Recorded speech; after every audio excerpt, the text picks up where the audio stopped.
दोस्तों, आज मैं आपके लिए बहुत जबरदस्त पोएम लेके आया हूँ।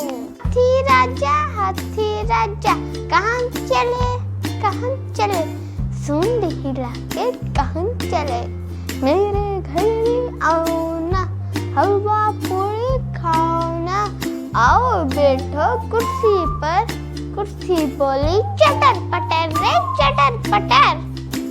और हमारी दूसरी पॉइंट है, मछली जल की रानी है, जीवन उसका पानी है, हाथ लगाओ तो डर जाएगी, बाहर निकालो तो मर जाएगी। पॉइंट्स कैसी लगी तो लाइक शेयर एंड सब्सक्राइब करना मत भूलिए।